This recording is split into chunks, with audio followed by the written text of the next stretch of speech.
Entonces, bueno, bienvenidas a todas, a todos. Hoy día vamos a partir esta clase número 6 del curso Ingeniería Vial. ¿Y qué es lo que tenemos planificado hoy día? Bueno, hoy día vamos a seguir conversando esto del perfil transversal, ya lo veníamos mencionando un poquito desde la semana pasada. Ya les mandamos una clase grabada que puede servir como clase invertida, que le llamamos, ¿cierto? Donde ustedes pueden revisarla antes de la clase interactiva de hoy. También hablamos un poquito de la ayudantía, de algunas otras cosas que se complementan al perfil transversal. Y hoy día, puntualmente, vamos a hablar de las prioridades de abuses en superficie. Algo que ya comentó un poco Franco, como les decía, en la ayudantía, sobre proyectos de transporte público en la plataforma vial, que también están muy relacionados con el perfil transversal. ¿Cómo ocupamos ese perfil transversal? Tiene que ver también con el espacio que le damos a transporte masivo, como por ejemplo el transporte público. Entonces hoy día vamos a complementar un poco también esa ayudantía y vamos a hablar también un poco de cómo utilizamos este perfil transversal en el sentido de eso, ¿cierto? Cómo estamos ocupando el espacio vial. Sin embargo, antes quisiera compartir un poquito con ustedes cierta pregunta, a ver si ustedes se animan. Voy a compartir pantalla para que ustedes me vean, ¿cierto? Y podamos interactuar un poco sobre esta clase grabada. Entonces yo les quiero hacer una pregunta, como ustedes ya conocen, ¿cierto? En Mentimeter, ¿cierto? Ustedes se meten a menti.com y pinchan entonces el código 80509218.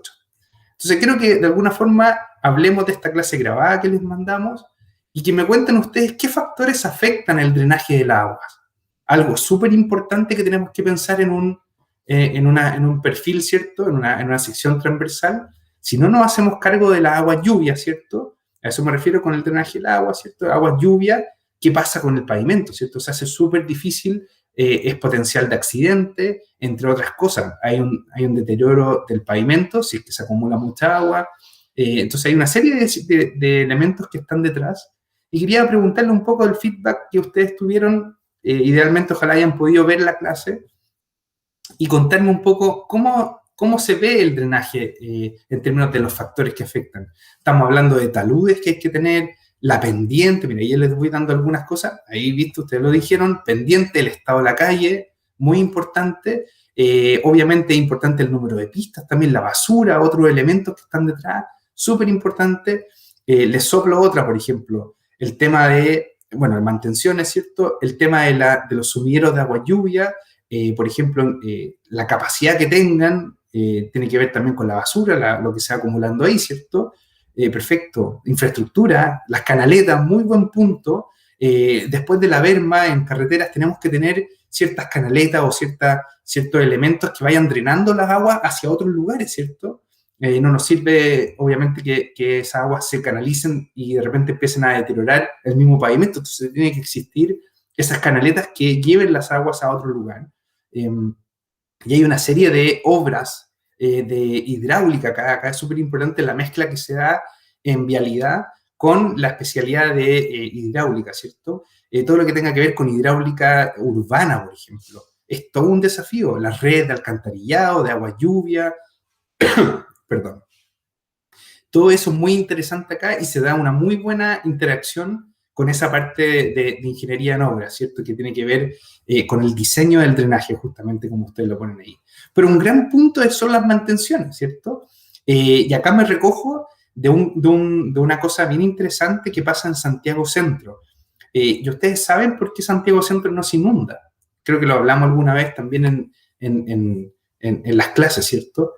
No sé si alguien sabe la historia de Santiago Centro a nivel de sumideros de agua lluvia, ¿cierto? De este sistema de drenaje que hay, que es bastante interesante y que al principio del 1900 se fue dando esta cosa de que se inundaba mucho el centro de la ciudad y después con diferentes planes de infraestructura se fue generando un sistema de colectores de agua lluvia a tal nivel que Santiago Centro no se inunda nunca. Y eso se dio muchas veces por esta dificultad, ¿cierto?, de tener el río, ¿cierto?, un borde, que ese río se desbordaba y inundaba la ciudad, entre otras cosas. Y eso no sucede hoy día en otras urbanizaciones que no están bien diseñadas desde el punto de vista del drenaje, ¿cierto? O sea, el drenaje no solamente lo vean como algo, ¿cierto?, que hay que hacerse cargo a nivel de infraestructura vial, sino que también puede afectar la ciudad, ¿cierto? Entonces también es importante eso también que hemos inculcado harto en el curso, que tiene que ver con el contexto en el que se enmarca la vialidad, ¿ya? Hemos visto noticias de temas de drenaje de muchos ámbitos, ¿cierto? A nivel de, llega el invierno y lo primero que aparece son los alcantarillados que están saturados, ¿cierto? Especialmente en Santiago, que no está muy bien diseñado para ello. En otras ciudades, ¿cierto?, de Chile sí hay buen drenaje, pero en general es un tema súper interesante, ¿ya? Así que espero que si tienen más dudas de esto me van conversando, ya sea por acá, por el mail también, ¿ya?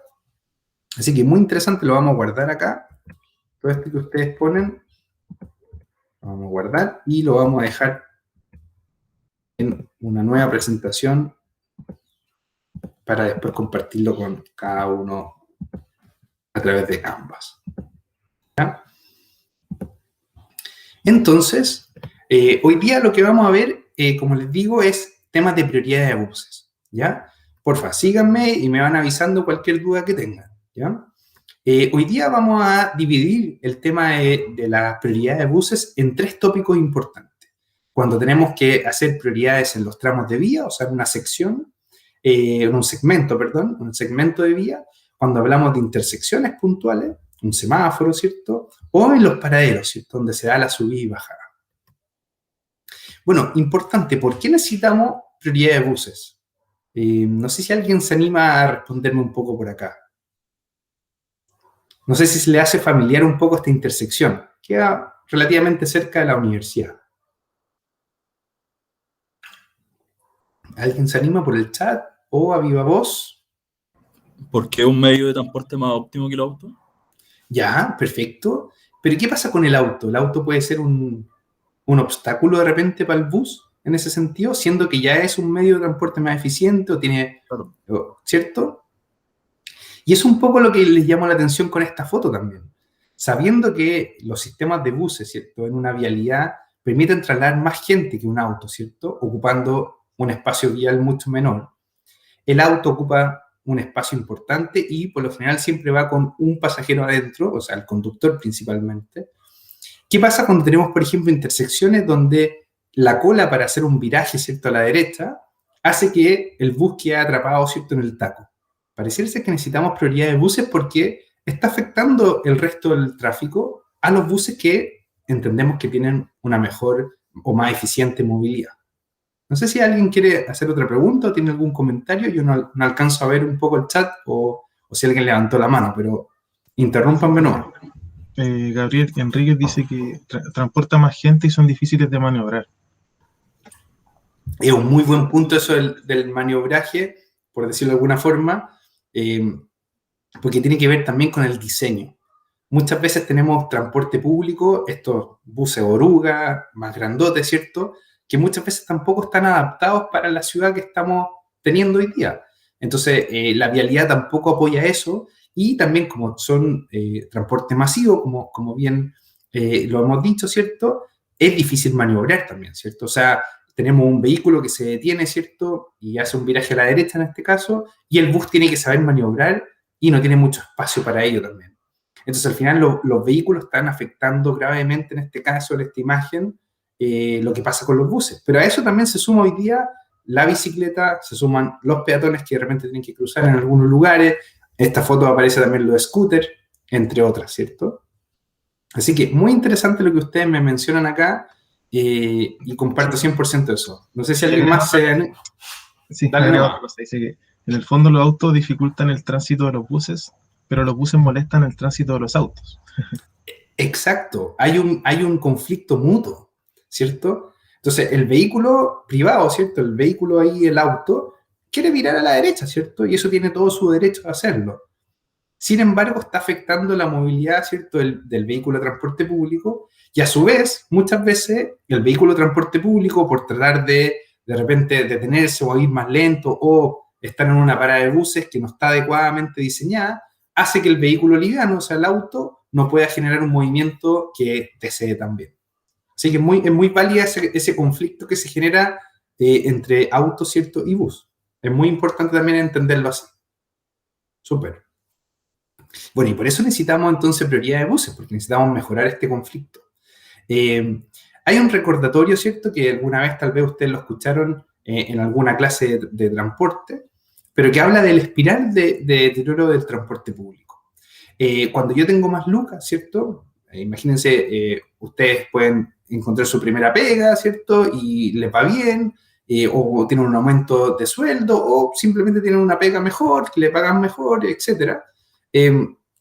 Por lo general yo puedo adquirir bienes. Y uno de los bienes que puedo adquirir es un auto.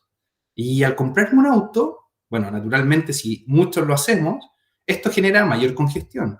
Al generar más congestión, tengo una menor cantidad de buses, ¿cierto?, por kilómetro, porque al final tengo muchos autos en la vía y el bus está en la mitad del taco al final.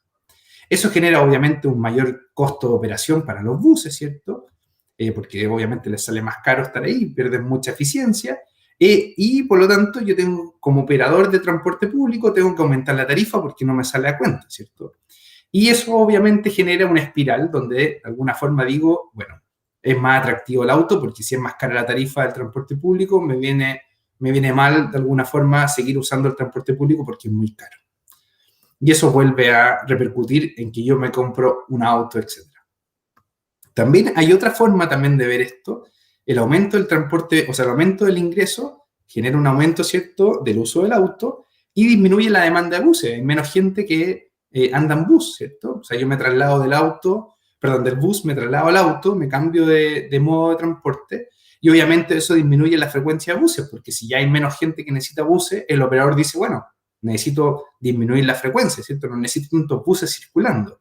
Y por lo tanto, de nuevo, genero un atractivo para el automóvil, ¿ya? Esto se le llama el espiral de deterioro del transporte público, y esto viene de algunos autores como Ortúzar, Willem Penn, desde hace muchos años, en los años 90. Y eso se viene estudiando hace rato. Ahora la pregunta es cómo intervenimos esto, ¿cierto? Y hay diferentes medidas de intervención. Hay una primera medida que es desincentivar el uso del auto, ya sea poniéndole alguna tarifa, un impuesto verde o alguna forma.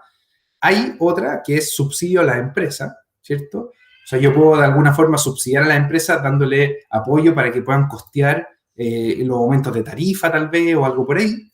Pero también el gran punto que desde nosotros como ingenieros podemos aportar es con el diseño. Y por eso en este caso quiero destacar el tema de las medidas de prioridad de buses, ¿ya? Entonces, ¿qué medida de prioridad de buses utilizar?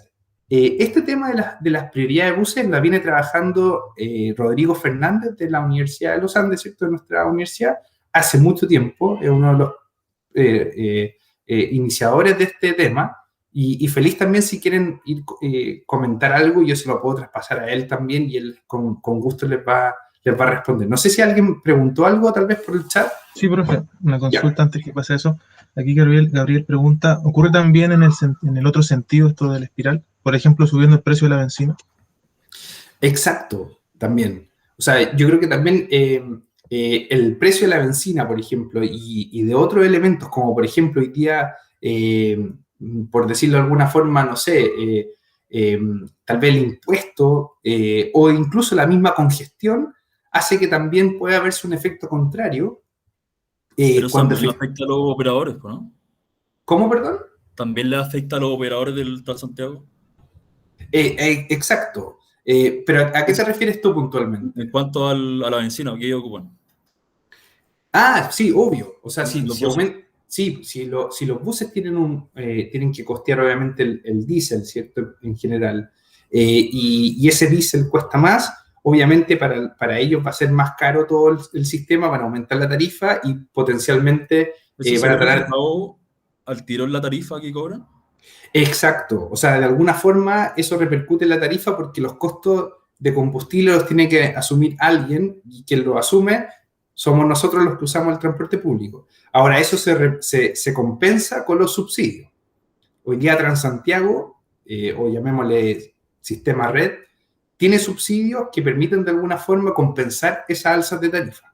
O si no, sería mucho más caro, ¿eh? Absolutamente. Hoy día se piensa que la tarifa podría costar un poquito más de 1.000 pesos, por ejemplo, si no tuviera ese subsidio.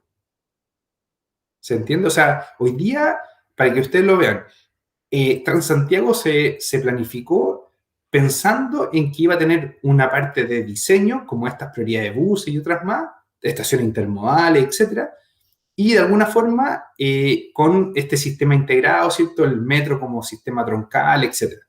Sin embargo, pasó que la parte de diseño no se implementó adecuadamente y recién hoy día estamos viendo ciertas prioridades de buses, etcétera. Entonces, eso pasa por una lentitud en la implementación y en el diseño. Y eso obviamente afecta a todo el sistema. Entonces, hoy día el subsidio que se le pone al sistema no va a subsidiar diseño principalmente, sino que está subsidiando la tarifa, la operación. Entonces, hoy día, dado que el sistema estuvo mal hecho y obviamente hay costos como la benzina y otros, las tarifas deberían ser mucho más altas y se compensa con los subsidios. ¿Ya? Así que, pero es un muy buen punto. O sea, hay otros factores también que van afectando esta espiral. ¿Ya? No sé si estuvo bien la intervención ahí que hicimos, pero espero que se haya entendido y muy interesante el comentario. Así que Profe, súper. ¿y esto Sí, del subsidio al transporte público pasa en sí. todas las redes del mundo? Eso pasa en la mayoría de las redes del mundo. Porque siempre he escuchado que el transporte público no es rentable por sí solo, Ajá. porque la demanda no satisface la inversión, por decirlo. Sí, bueno, es un temazo eso. Tiene que ver porque hay una inversión importante que se tiene que hacer a nivel de infraestructura y también porque hay lugares que hay que, porque todo parte, vamos a hablar un poquito de eso, ojalá en algún momento más adelante cuando hagamos evaluación de proyectos. Pero ustedes tienen que pensar que tenemos que partir de, primero ponernos de acuerdo. ¿Qué es lo que es el transporte público? El transporte público es un derecho que todas las personas debieran de tener, de poder acceder al transporte público. Si es así, yo debiera proporcionar el transporte público a todos los lugares, independiente si es que fueran rentables o no. Dado eso, voy a tener que llegar a lugares donde no es rentable y por tanto voy a tener que necesitar un subsidio porque justamente lo que tú dices, la demanda no me va a cubrir los costos. ¿Ya? Entonces, hoy día, al parecer, se ha entendido que el transporte público tiene más esa línea, que es un derecho que todas las personas deberían tener, un derecho de movilidad. Y por tanto, debiera llegar con cobertura a toda la ciudad y no necesariamente a los focos más concentrados de demanda. Entonces, dado eso, se necesita subsidio para poder cubrir esta inversión, tanto de infraestructura como de otros elementos. ¿Ya? Entonces, es necesario el subsidio. Ahora, en otros países donde funciona el sistema, es así también. Hay diferentes modelos de gestión del transporte público y que tienen que ver con cómo se va ordenando un poco quiénes son los operadores, cómo funciona el Estado en este sentido. Como está cambiando un poco hoy día, es que antes Transantiago lo que hacía era que la unidad de la dirección, el Directorio de Transporte Público Metropolitano, el DTPM o Transantiago, lo que hacía era licitar recorridos. Y lo que hacía era licitar no solamente el recorrido, o sea, la operación, sino que también quienes eran los dueños de los terminales y quienes eran también los dueños de los vehículos. O sea, una empresa que se adjudicaba un recorrido podía ser dueño de la flota y además de los terminales. Eso es como funciona actualmente y bueno, y como se planificó en su minuto. Lo que genera diferentes... Ahora lo van a operar solamente, ¿no? Y ahora es distinto, exacto. Ahora con la nueva licitación se está trabajando ahora y se espera que, tienen que adjudicarse los que apuesten por la licitación y se tiene que entrar en curso. Se espera que sea el otro año, entiendo yo. ¿Y eso por qué sería mejor? ¿Por qué sería mejor? Porque, por ejemplo, si una sola empresa, por ejemplo, es dueña de los terminales y es dueña de los vehículos y además opera el lugar, si esa empresa no está funcionando bien, el Estado, como el Directorio de Transporte Público Metropolitano o Transantiago, le hace muy difícil poder sacar a esa empresa porque se iría con todo, se iría con los buses, se iría con el terminal. Entonces, no puede la única forma de poder, de alguna forma, regular o fiscalizar que esa empresa lo está haciendo bien o mal, son con las multas. Multas por frecuencia y multas por regularidad, ¿ya? O sea, frecuencia tiene que ver con cuántos buses van por hora. irregularidad es que si van todos juntos, o si van en pelotón, o se despachan cada cierto tiempo para mantener cierta regularidad. Si no cumplen esos indicadores, se les pone multa. Pero en la práctica, esa multa hoy día las empresas la incluyen como parte de un gasto, como parte de una lo asumen como gasto directo. Entonces, es tan baja la multa tal vez, o algo pasa con eso que no está funcionando. Y por tanto se hace muy complejo hoy día cómo opera Transantiago desde el punto de vista modelo de gestión. Entonces, lo que se está tratando de hacer es que se adjudique la empresa solamente la operación. Entonces, si es que la empresa no está funcionando bien, lo que va a tratar de hacer DTPM es sacar a esa empresa y poner a otra. Pero esa empresa que se va no va a irse con los vehículos, no va a irse con los terminales. ¿Se entiende? Perfecto, profe. Súper. No, pero muy buena pregunta. Muy buena pregunta. No supe quién preguntó, pero ¿quién era el...? Yo, Raimundo. Raimundo. Muy bien, Raimundo. Muy buena intervención. Entonces, se fijan, tiene que ver con un modelo de gestión que está detrás, que es muy importante. Ahora, a nosotros como ingenieros se nos escapa un poco eso de repente y nos vamos al diseño, ¿cierto? Pero no es menor, ¿cierto? Tenemos que igual considerar quiénes van a ser los actores, cómo se van a relacionar y cómo se va a ir dando un poco este modelo de gestión que repercute naturalmente en el éxito del proyecto, ¿ya? Así que avancemos por acá. Me avisan si es que hay más dudas ahí con Fabián. A nivel de análisis, como les decía, y qué prioridades BUCE utilizar, como les mencionaba, Rodrigo Fernández ha estado estudiando esto desde hace mucho tiempo y él ha ido definiendo a partir de sus estudios ciertos criterios que permiten de alguna forma saber cuándo se necesita una prioridad en un segmento de vía, en una intersección o en un paradero. Cuando hablamos de variables, tenemos que mirar, por ejemplo, la variable de velocidad comercial, la variable de velocidad de recorrido, la demora, detenciones, colas. Son variables que nos van a ir marcando como termómetro qué es lo que está pasando. Cuando esa variable, velocidad o demora, etcétera, repercute en todas, por ejemplo, cuando tenemos, por ejemplo, velocidad comercial, cuando la velocidad comercial tanto cuando la velocidad comercial es menor a 20 km por hora, se necesitan prioridades en todas, en tramos de vía, intersección y paradero. Así es como se lee esta tabla, ¿se fijan? Sin embargo, cuando, por ejemplo, tenemos en un segmento de vía, ¿cierto?, la velocidad de recorrido, acuérdense que es distinto velocidad comercial que velocidad de recorrido, ya lo vamos a explicar. La velocidad de recorrido es la velocidad del segmento solamente. Entonces, por tanto, vamos a necesitar una prioridad de vía solamente en el tramo, ¿cierto? No una prioridad de buses solamente en el tramo de vía, no en la intersección y paradero, porque estamos hablando del segmento. No así, por ejemplo, las demoras, o las detenciones, o las colas, que esas sí se dan en intersección y paradero. Por tanto, cuando se den esas condiciones que aparecen ahí en la tabla, vamos a hacer solamente prioridades en intersección y paradero. O sea, cuando ustedes quieran, por ejemplo, hacer una prioridad, por ejemplo, en el paradero, ustedes tienen que preocuparse de medir que las demoras, si son mayores a 1 minuto por vehículo, o las detenciones son mayores a 1 por vehículo, o es mayor a un vehículo el 50% del tiempo que está en cola. No sé si hay preguntas ahí, escuché el chat que se movía ahí, a ver si Fabián me ayuda o si alguien quiere preguntar algo. Nada por ahora, profesor. ¿Nada por ahora? Ya. No, nada. Entonces, déjenme ver si es que, también será que alguien quiere entrar, déjenme ver si es que eso, no, estamos bien. Ya, seguimos entonces. Entonces, decíamos que está esta tabla, ¿cierto? Entonces, ustedes van a poder identificar a partir de estas variables cuándo implementar una prioridad de buses dependiendo si es tramo de vía, intersecciones o paradero. ¿Ya? Espero que haya quedado muy claro ahí. Cualquier cosa me van preguntando. ¿Ya? Entonces, ahí está el ejemplo, ¿cierto? Si la velocidad comercial de un recorrido, por ejemplo, es menor a 35, entonces, por lo tanto, vamos a aplicar una prioridad solamente en el tramo, como por ejemplo una pista solo bus. ¿Ya? Velocidad comercial es distinto a velocidad de recorrido. La velocidad comercial incluye no solamente la velocidad de recorrido, sino que también las demoras en intersecciones, en paraderos, etc. Entonces va a calcularse de esta manera.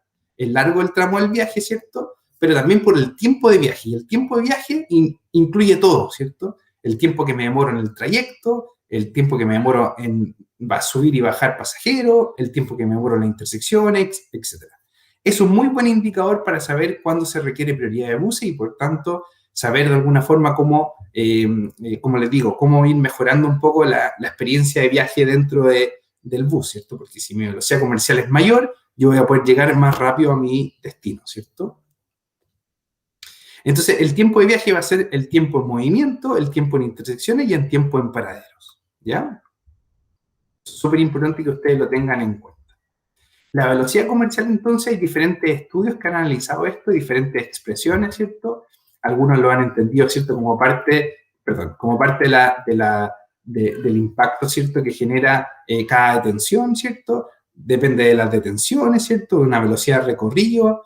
Y esto lo han llevado a la práctica, ¿cierto? Y lo han calculado a diferentes ciudades, en algunos lugares de Francia, en otros en Santiago, se ha llevado, por ejemplo, a esta relación, ¿cierto? Entonces, si este valor F, ¿cierto?, de detención es de 10, entonces la velocidad comercial puede llegar a 8 kilómetros por hora. Y eso se ha dado por la relación anterior y han ido usando un poco cómo se da esas relaciones entre las detenciones, ¿cierto?, y la velocidad de recorrido para determinar esta velocidad comercial. Son relaciones de variables que nos permiten aproximarnos a esta velocidad comercial y calcularla para diferentes condiciones, ¿ya? Ahí se fijan, hay diferentes cálculos, poniendo algunos ejemplos. Ahora, la velocidad comercial, cuando tiene prioridad de buses, puede llegar a parecerse a la velocidad comercial que tiene metro, por ejemplo. Y eso es interesante en este gráfico. Cuando tenemos prioridad más, de alguna forma, un poquito más invasiva, en el sentido de una pista, no solamente una pista solo bus, ¿cierto?, sino que una pista segregada, ¿cierto?, tal vez un corredor de buses un poquito más formal, ¿cierto?, con más separación física, podemos llegar casi a los mismos 30 kilómetros por hora de velocidad comercial que podría tener una línea de metro, ¿cierto? La línea de metro, si se fijan, es súper eficiente porque, claro, efectivamente tiene un túnel o viaducto y está separada del resto del tráfico, ¿cierto? Las detenciones son muy controladas en las estaciones, ¿cierto? Y permite muy buena velocidad comercial. En cambio, en los buses, como está en superficie, hay interrupciones por vehículos livianos, hay interrupciones de semáforos, están los paraderos, etc. ¿Ya? Entonces, esto un poco muestra que a medida que yo aumento la cantidad de prioridades de buses y si disminuyo, obviamente, la cantidad de paradas, también eso ayuda. ¿Ya? Entonces, la velocidad comercial también hay otras formas de calcularla, ¿cierto? Y que tiene que ver con un análisis un poquito más fino, ¿cierto? Que tiene que ver con la longitud del tramo, ¿cierto? Con algunos datos como número de paraderos, ¿cierto? Intersecciones, y tiene que ver con otras variables, ¿cierto?, que se van calculando acá, ¿ya? También hay otras formas de entender un poco cómo calcular esta velocidad comercial y que a ustedes les puede dar sentido, ¿ya? Ahora, ¿cuándo se justifica una pista solo bus? Y esto quiero que ustedes lo vean con buen detalle. Hay un criterio bien interesante que muestra de alguna forma que si la cantidad de pasajeros que se mueve en la pista, ¿cierto?, de buses que se quiere implementar, la pista solo bus, es mayor que la cantidad de pasajeros trasladada en el resto de las pistas que son de autos livianos, entonces yo sí necesito implementar esa pista solo bus. ¿Se entiende? O sea, aquí estamos netamente hablando del concepto de movilidad. Si yo puedo transportar número de pasajeros, ¿cierto?, por unidad de tiempo, de mejor forma, masivamente, a través de una pista solo bus, eso mejoraría y voy a trasladar más gente así, entonces la tengo que implementar. ¿Se entiende la lógica? Acá, ¿qué es lo que hay detrás? Tenemos por un lado los flujos, Q sub B, Q sub A son flujos, el TOC, acuérdense que es la tasa de ocupación, o sea, cuántas personas, ¿cierto?, hay por vehículo, y N va a depender si es número de pistas para los buses o número de pistas, ¿cierto?, para el resto de los vehículos. ¿Se fijan? Entonces, la indicación acá muestra un poco eso, ¿ya? O sea, si yo puedo transportar más gente por la pista solo bus, entonces voy a necesitar esa pista solo bus y la voy a tener que implementar, ¿ya? ¿Se entiende un poco el cálculo acá? Pero que sí, ¿ya? Bueno, hay soluciones también que se dan cuando no se necesita una pista solo bus en todo el tramo. Un poco mencionando la foto que les mostraba al principio, que era esta intersección que se veía obstaculizada de alguna forma por vehículos que viraban a la derecha, por ejemplo. Entonces, cuando se tiene algo así, perfectamente se podría construir una pista solo bus corta, que justamente tenga una limitación de línea amarilla, ¿cierto?, discontinua, pero solamente al llegar a la intersección. ¿Se fijan? y obviamente esto permite reducir los tiempos de demora en la intersección. Los vehículos en el resto de la sección, del segmento de vía, pueden compartir espacio con el bus, pero cuando llegan a la intersección hay una protección para que el bus pueda hacer una adecuada subida y bajada de pasajeros y también eventualmente hacer un viraje a la derecha sin verse interrumpido por el resto de los flujos. ¿Se fijan? Entonces hay soluciones que se pueden ir implementando. Esto es interesante y tiene que ver naturalmente con la sección transversal. El ancho de las pistas de buses tiene que ver con la velocidad de diseño. A mayor velocidad de diseño, mayor es mi ancho que tengo que tener. Obviamente también va a depender de la cantidad de pistas solo bus que yo tenga que implementar. Si yo tengo 2 pistas solo bus, bueno, esas van a ir juntas por lo general, ¿cierto? Y voy a aprovechar un poco esa necesidad y voy a hacerla un poquito más angosta ambas, ¿cierto? Que si fueran por sí solas. Entonces acá hay un mínimo recomendado de 3,5 y puede llegar a 4 metros y cuando son juntas, ¿cierto? El mínimo recomendado parte en 6,75 y termina en 7,25 dependiendo de esta velocidad comercial. Entonces, las pistas solo bus también se pueden implementar, como ven acá, no solamente en vialidad urbana, sino que también en vialidad como caminos o carreteras, perfectamente. Y eso se puede dar con estas pistas, de repente, de 3 pistas, por ejemplo, que puede tener una vía, puede ser una, por ejemplo, de pista solo bus, perfectamente. ¿Ya? Entonces, para velocidades altas también puede haber pistas solo bus. Acá está toda la demarcación necesaria. Todo esto está en el manual de señalización de tránsito y que ustedes lo pueden descargar. Entonces, cuando ustedes quieran en sus proyectos implementar una mejora desde el punto de vista de los buses en esta sección transversal, no se olviden de la demarcación. El ancho de las líneas, los colores, el distanciamiento, la letra, está todo ahí. Entonces, ahí lo pueden buscar y todo eso, obviamente, lo pueden encontrar, como les decía, en este manual. ¿Ya? Entonces, hay que también considerar también vías exclusivas, un poquito más segregadas, ¿cierto? Como les decía, y una mirada más integral. ¿Por qué integral? Porque les menciono que si ponemos puro cemento, nos olvidamos, ¿cierto?, del contexto. Y eso es lo que le hemos dicho siempre en este curso, ¿cierto? La plataforma vial va más allá del cemento, que es la calzada, tiene que ver con este espacio público también, con la mediana, con la acera, ¿cierto?, con el área verde, con otros elementos que son importantes para hacer de una vialidad, ¿cierto? Acuérdense de lo que decíamos, cómo transformar un lugar en un gran lugar, ¿cierto? Y podemos hacerlo también mediante una vía, ¿cierto?, exclusiva, usando la misma sección. Un poco lo que muestra el antes y el después de esta imagen, también del profesor Fernández, habla de cómo intervenir una vialidad sin tratar de perder mucho este contexto, ¿cierto? Y usando la misma sección de vía, el mismo perfil transversal. ¿Se fijan? Entonces acá estamos hablando de cómo reutilizar este perfil transversal sin hacer mayor vía, ¿cierto? Y manteniendo idealmente todo lo que tiene que ver con, por ejemplo, con ciclovía incluso implementar algo, o manteniendo el área verde idealmente, y tal vez solamente en los tramos donde se necesite hacer la descarga y carga de pasajeros, bueno, ahí comerse un poco tal vez, o ampliar un poco las calzadas, y tener que hacer tal vez una variación ahí del área verde en la mediana. Pero eso perfectamente se podría dar, por ejemplo, en calles como Los Leones, por ejemplo, que tiene 2 pistas, ¿cierto?, divididas por un espacio al medio de mediana, ¿cierto? Y eso perfectamente podría funcionar en ese lugar, por ejemplo. ¿Ya? Bueno, hay valores también que justifican una prioridad, ¿cierto?, a vía, y tiene que ver con volúmenes de buses, ¿cierto?, que justifican eso. Pueden haber pistas laterales, ¿cierto? Pueden haber pistas centrales, ¿cierto? A contraflujo, puede haber incluso un corredor segregado como esta pista central. Pueden haber calles solo bus donde el bus solamente puede andar por ahí y no necesariamente es compartido ese espacio con otro auto, ¿cierto? O sea, es exclusivo del bus. Entonces, se fijan, a mayor volumen, ¿cierto?, es donde yo puedo justificar una mayor intervención del punto de vista de la segregación de la vía para dar más prioridad a los buses, ¿ya? Y obviamente eso repercute en la cantidad de pasajeros por hora. A mayor cantidad de buses que yo puedo incorporar en el sistema, mayor cantidad de gente puedo trasladar. ¿Se fijan? Entonces doy una mayor oferta. ¿Se fijan? Y eso es interesante también. Si ustedes me ponen a elegir, por ejemplo, yo trataría de llevar, por ejemplo, este tipo de soluciones a, por ejemplo, calles como el centro de Santiago, donde, por ejemplo, idealmente no debiera de haber pistas, ¿cierto?, para vehículos livianos y podrían ser varias de solo buses, por ejemplo. donde entonces entrar al centro de la ciudad sería solamente restringido, ¿cierto?, para que entren buses, y alrededor de la ciudad poner estacionamientos para que la gente pueda llegar en auto tal vez, o haga combinación con metro y pueda llegar de otra forma al centro de la ciudad y no colapsemos los centros de la ciudad, por ejemplo. ¿Se fijan? Hay muchas cosas que vienen por ahí. Entonces, vamos a hacer un pequeño alto acá en el sentido que vamos a hacer un ejercicio.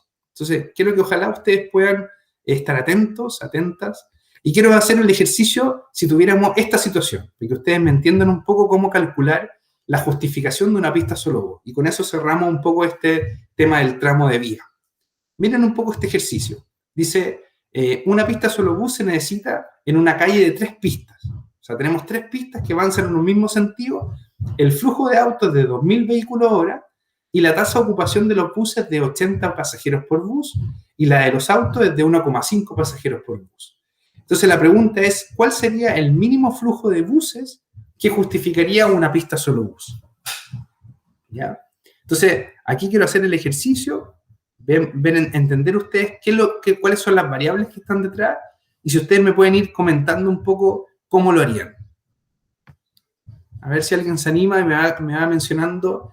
Recuerden un poco la fórmula, ¿se acuerdan? ¿Quieren que vaya para atrás tal vez para acordarse un poco? Miren, anoten esto. Quienes estén atentos o atentas, anoten esa fórmula, ¿cierto? El flujo de buses, ¿cierto?, multiplicado por la tasa de ocupación de buses, partido por el número, ¿cierto?, el número de pistas de bus que queremos implementar. Eso tiene que ser mayor que el flujo de autos por la tasa de ocupación de autos, partido por el número de pistas, ¿cierto?, de toda la calzada, menos la pista de pista solo bus. ¿Ya? Entonces, acuérdense un poco de esa fórmula, anótenla y vamos de vuelta al ejercicio, ¿cierto? Para ver si estamos entendiendo bien lo que yo les estoy comentando. ¿Ya? Entonces, si ustedes ponen la fórmula, llegaríamos a algo así, ¿cierto? Y si corren un poco algunas variables, podríamos mover un poco, ¿cierto?, las variables y llegar a esta multiplicación, donde multiplicamos los flujos de autos por esta multiplicación, ¿cierto?, del número de pistas que queremos darle pista solo bus, que sería 1, el número de pistas de toda la calzada es 3, entonces le tenemos que restar la pista del pista solo bus, multiplicamos después la tasa de ocupación correspondiente y nos daría, ¿cierto?, 19 buses por hora. ¿Se entiende el ejercicio? Entonces necesitaríamos al menos un mínimo de flujo de 20 buses por hora para justificar de alguna forma la pista solo bus. ¿Se entendió? ¿Alguien me pudo seguir? ¿Me pueden decir sí, no, más o menos? ¿Siguen ahí conmigo? Sí, profe. ¿Sí? Súper. Sí. Ya. Entonces, ¿se fijan? Esta es la forma un poco que hacemos este ejercicio. Entonces, cuando ustedes quieren implementar una pista solo bus, al menos necesitaríamos estas variables. Flujo de buses, flujo siempre también de autos, ¿cierto? Entender esas dos cosas. Número de pistas que le queremos dar a los buses, número de pistas de toda la calzada y las tasas de ocupación correspondientes. ¿Ya? Desafíos van a haber muchos, ¿cierto? Taxis que se meten a las pistas solo bus, de alguna forma infracciones que se les tienen que hacer a los taxistas por por estar fuera de la norma, porque un taxi solamente puede usar la pista solo bus cuando está el taxi ocupado, pero cuando está vacío no debiera, eso dice la normativa al menos. Hay un tema de fotorradar que se está haciendo un poco, hoy día está en el Congreso, ¿cierto?, en trámite, esta ley que va a tratar de uniformar un poco los fotorradares y de alguna forma ir controlando el uso adecuado de esta vialidad, especialmente de las pistas solo bus y de otras, incluso controlando la velocidad, ¿cierto?, de los buses y de los vehículos livianos. Entonces hay hartos desafíos que se presentan y los comparto aquí con ustedes. ¿Ya? Vías de transporte público en Santiago, en la página de fiscalización del Ministerio de Transporte, ustedes pueden encontrar varios mapas de este tipo, incluso alguna información más detallada, pero habla de que son muy poquitas. Un poco lo que muestro acá es que estamos bien desagregados unas de otras. No hay una red completa que podamos hablar. Acuérdense, las vías exclusivas son netamente de transporte público y son a cierto horario, entre las 7 y media y las 10 y entre las 5:30 y las 9 de la noche. Solamente por esas calles a esa hora pueden andar buses, no pueden andar vehículos livianos. Las pistas solo bus, ¿cierto? Esas sí tienen un espacio de demarcación claro, ¿cierto? Son de color amarillo, discontinuo, etc. pero también vemos que no hay una red completa, ¿cierto?, en la ciudad. De a poco se ha ido implementando nuevas, pero falta mucho todavía por avanzar, ¿cierto? Y en el tema de las cámaras también hay mucho que avanzar por ahí para lograr una buena fiscalización, ¿cierto? No hay una red completa tan grande, ¿cierto? ¿Dónde conviene instalar una pista solo bus? Bueno, hay diferentes ventajas y desventajas desde el punto de vista de una pista lateral o una pista central, ¿ya? ¿Qué se les viene a ustedes a la mente? Un poco lo que aparece acá, ¿cierto? Si yo tengo una pista lateral, pista solo bus, va a tener conflicto con los virajes, ¿cierto?, de vehículos livianos a la derecha, porque tienen que primero ingresar a la pista solo bus y después hacer el viraje, ¿cierto? La pista central es mejor en ese sentido, pero también opera lejos también de la calzada, de la solera y de la acera, donde están muchas veces la mayor cantidad de gente transita por ahí, ¿cierto? Entonces los paraderos tienen que trasladarse probablemente a la mediana, entonces implica una serie de costos adicionales, ¿cierto? Entonces, aquí ustedes pueden ver un poco en este esquema, ¿cierto?, de tabla, cuáles son las ventajas y desventajas. ¿Se fijan? Algunos son de mayor costo que otros, pero yo diría que no hay una buena y una mala, sino que depende de cada caso, ¿ya? Pero esto un poco les puede servir a ustedes para ir levantando potenciales conflictos que podría tener en caso que ustedes quieran intervenir en sus proyectos alguna pista solo bus. Lo hemos mencionado en algunas otras cosas. ¿Qué pasa en las intersecciones? Cuando de repente tenemos temas de accesibilidad, ¿cierto? El rebaje de vereda calza justo en el sumidero, algo que tiene que ver también con la sección transversal y con la protección que se le da, ¿cierto?, de agua lluvia, ¿cierto? Nos despreocupamos del peatón que cruza, ¿cierto? Y eso da conflictos, ¿cierto?, de otro tipo. Entonces, en intersecciones, por otro lado, aparece el concepto setback, que lo quiero mencionar acá, que es discontinuar la pista solo bus para que el vehículo liviano pueda ingresar a esa parte y pueda hacer un viraje a la derecha adecuado, ¿ya? Ahora, ese setback que le llamamos, de alguna forma depende de varias variables. La distancia del setback va a depender del largo promedio del vehículo, del flujo de saturación de esa pista de viraje, del número de pistas, ¿cierto? Pistas solo bus y del tiempo del verde del semáforo, ¿ya? Con esa fórmula que aparece ahí abajo. Si hiciéramos un ejemplo de setback, veamos este ejemplo que está acá. Si el largo del vehículo fuera de 6 metros, ¿cierto? Un flujo de saturación de 1.200 vehículos por hora y un verde efectivo, ¿cierto?, del semáforo de 30 segundos, ¿cuánto sería el setback? Entonces ustedes pueden ver la fórmula y directamente eso daría 60 metros, ¿ya? Recuerden, voy a ir un poquito para atrás, recuerden la fórmula, eso que está acá. Entonces llegar y aplicar, ¿cierto? El largo sería los 6 metros, la saturación sería 1.200, el verde efectivo sería los 30 segundos, ¿cierto? Entonces, N el número de pistas, en este caso 1, ¿cierto? Tenemos una pista de viraje, ¿se fijan? Entonces, ¿y cuánto da eso? Da 60 directamente, ¿ya? ¿Se entiende un poco?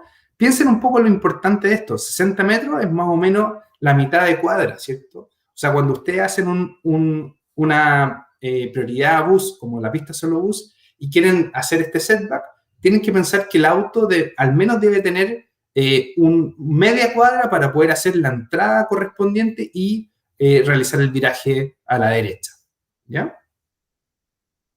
Hay también otras prioridades en intersecciones que son las prioridades de los semáforos.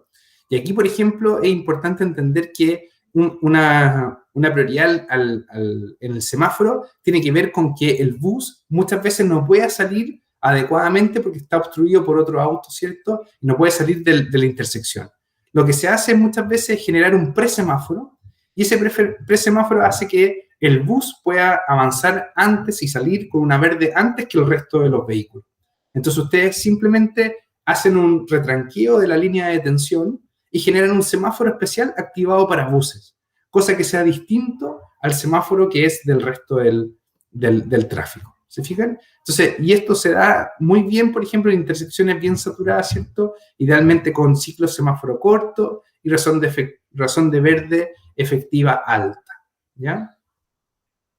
Hay un almacenamiento que hay que considerar y eso se calcula, ¿cierto? Ese retranqueo, ¿cierto? Que hablamos del presemáforo, se calcula con estas variables. Va a depender de la tasa de demanda de tráfico, de la tasa de flujo de los buses, del número de pistas, de la cola que se genera, ¿cierto? Del tiempo efectivo del rojo, ¿cierto? Y obviamente hay un ejemplo que yo les muestro acá, y ustedes lo pueden por un tema de tiempo lo pueden ver con calma, pero ahí está la solución, ¿cierto? O sea, ir aplicando un poco esta fórmula, ir calculando este almacenaje, ¿cierto? Si ustedes lo necesitan para sus proyectos, acá hay un ejemplo y lo pueden ir aplicando, ¿ya? Entonces ustedes lo pueden ir viendo con calma.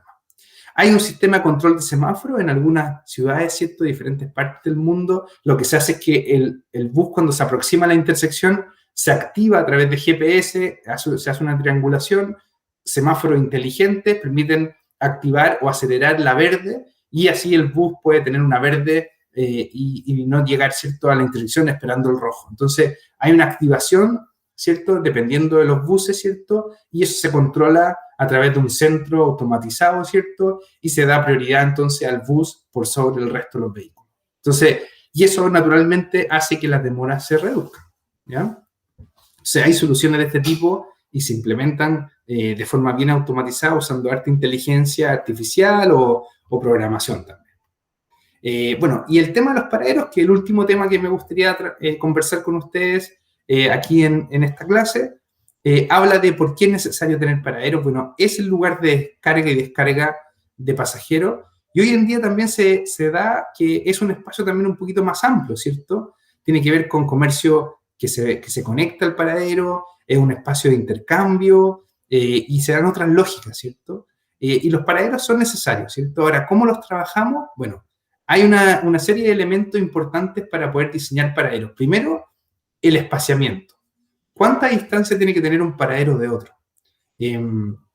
Idealmente nosotros queremos minimizar costos, ¿cierto? Los costos que son de alguna forma asociados al tema operacional.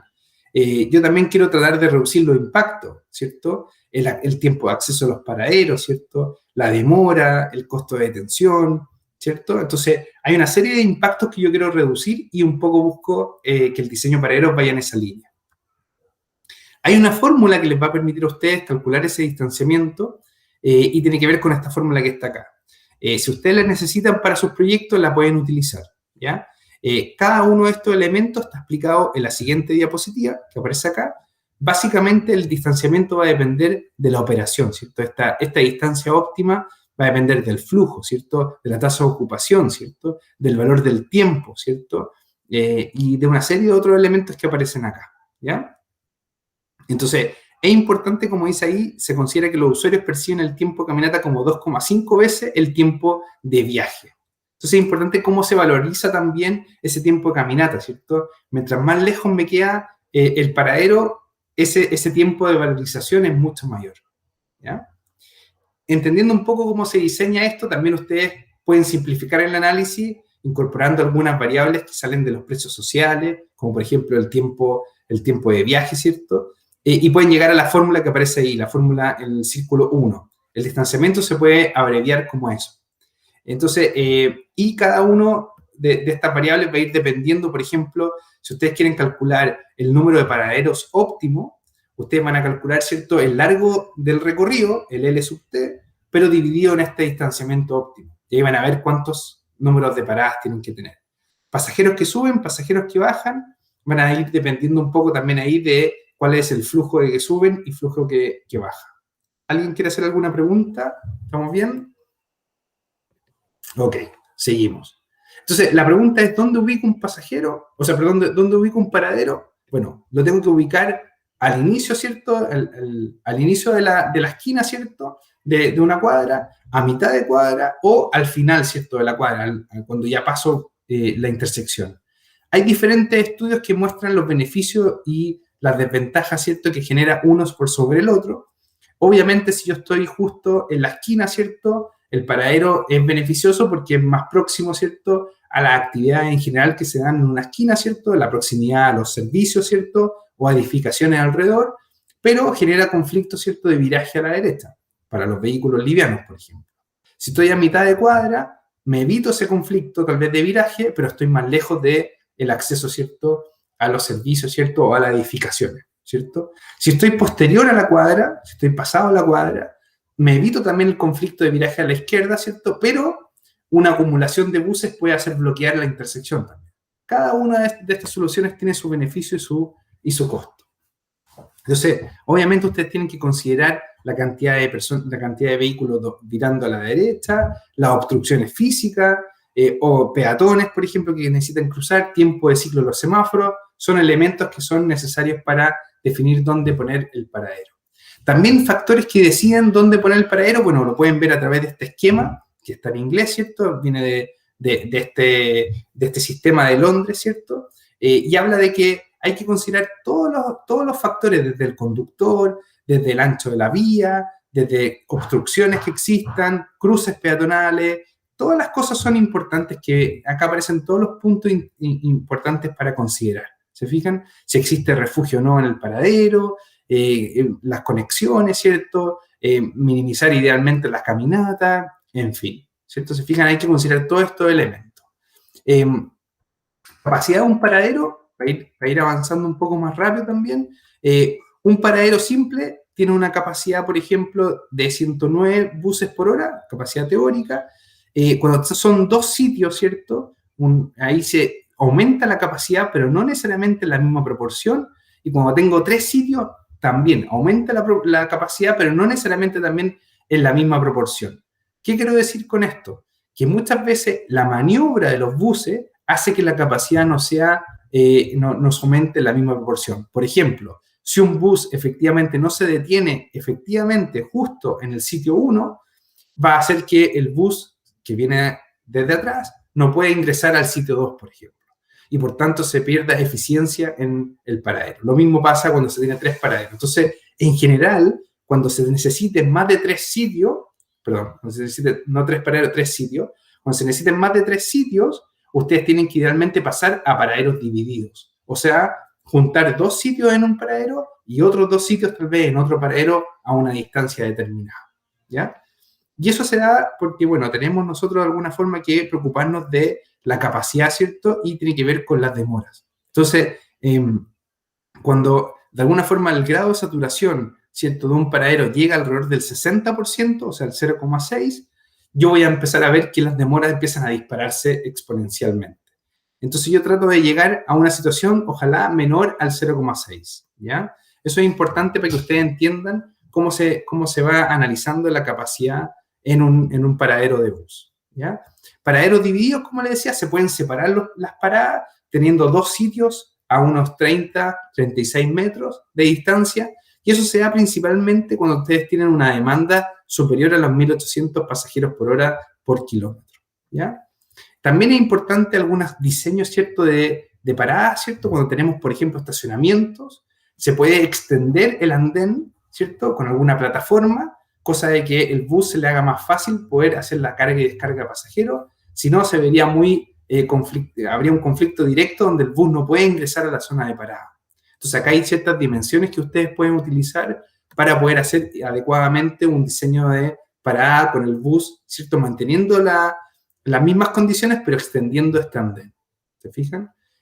También puede ser, por ejemplo, el caso que exista la posibilidad de hacer una parada en bahía, donde de alguna forma el bus entra a una zona especial, pero también tiene que haber una buena conexión, ¿cierto?, de reincorporación, ¿cierto?, a la calzada, ¿cierto? Entonces el bus puede demorarse un poco en volver a incorporarse, pero acá es importante las dimensiones, ¿cierto? Esto necesita una mayor dimensión en términos de espacio, una distancia mayor de 50 metros. Y también hay otros diseños especiales, distancias que son un poco menores, ¿cierto? Y son estos dientes de sierra que ustedes lo pueden ir viendo un poco en sus diseños también, que habla de cómo pueden ustedes ir dimensionando, por ejemplo, que un bus pueda ir generando la carga y descarga pasajero como estos dientes de sierra, en el sentido que muchas veces no cabe, por ejemplo, que existan 2 pistas en un paradero, ¿cierto?, con adelantamiento. Entonces se genera una pista con esta forma de diente de sierra donde el bus pueda descargar, y la forma de diente de sierra permite generar un adelantamiento sin necesariamente tener una nueva pista, ¿cierto? No se necesita una ampliación de pista. O sea, hay diferentes diseños que se pueden hacer pensando en las necesidades, ¿cierto?, de cada plataforma vial. Y por último, pensar en el diseño de andén. Hay diferentes diseños que ustedes tienen que considerar en temas de refugio, iluminación, andén elevado, solera, anchos considerables, ¿cierto? el largo, idealmente el mismo del largo del área de parada. Hay una serie de criterios que ustedes tienen que considerar cuando diseñen un refugio. Desafíos, tenemos miles, ¿cierto? A nivel de paraderos, tenemos este tipo de paraderos, ¿cierto? En algunas partes de Santiago. Queremos ojalá tener algo así, ¿cierto? A futuro. O sea, si uno pudiera tener un paradero de estos tipos, Curitiba, ¿cierto? En Brasil, con diseño adecuado, transparente, accesible, entre otras cosas, van a hacer que la experiencia de viaje también sea mucho más agradable. Entonces, ejemplo de distancia óptima de paradero, acá aparece un ejemplo también que ustedes lo pueden utilizar y cómo calcularían de alguna forma esa distancia. Lo pueden revisar con calma ahí, pero les sirve como ejercicio, ¿ya? Así que esa sería la clase de hoy. Traté de ir un poco más rápido al final para que no nos demoráramos tanto, pero quería comentarles sobre eso. Así que la plataforma vial también se puede entender en esta de la sección transversal, como también incorporar otros elementos como por ejemplo las prioridades de buses, que son súper necesarias y de alguna forma conforman esta sección transversal y quería un poco traspasarle un poco esa información a ustedes para que la fueran un poco complementando con lo que ustedes ya conocen y les sirva para sus proyectos, ¿ya? ¿Qué les pareció? ¿Le hizo sentido? ¿Se entendió? ¿Estamos bien por ahí? ¿Sí? ¿Todo bien? Todo bien, profe. Sí, profe, todo bien. Súper, qué bueno. Bueno, lo dejamos hasta acá. Yo sé que fue harta información, pero esta información espero que les pueda servir para sus proyectos. Les vamos entonces a mandar esta clase grabada. Les vamos a recordar que el martes tienen que mandar ustedes la evaluación entre pares y ya vayan pensando, porque ya estamos empezando a hablar de soluciones, ¿cierto? Entonces, vayan pensando en esta entrega 2 que se viene pronto, cómo ustedes van a ir solucionando los conflictos que mencionaron en la entrega 1, ya sea con pistas solo bus, ya sea con mejorar la calzada, mejorar los radios de giro, implementar ciclovía, lo que ustedes vayan definiendo ya, pero pensando ya en la solución, ¿ya? Así que esta clase un poco también apunta a eso. ¿Les parece? Súper. Entonces lo dejamos hasta aquí. Chao, profe, gracias. Gracias a ustedes, gracias Josefa. Cualquier cosa que necesiten me escriben por mail y lo vamos conversando. ¿Ok? Ya pues. Chao, Nos profe. vemos entonces. Gracias. Que tengan una linda tarde. Chao, chao.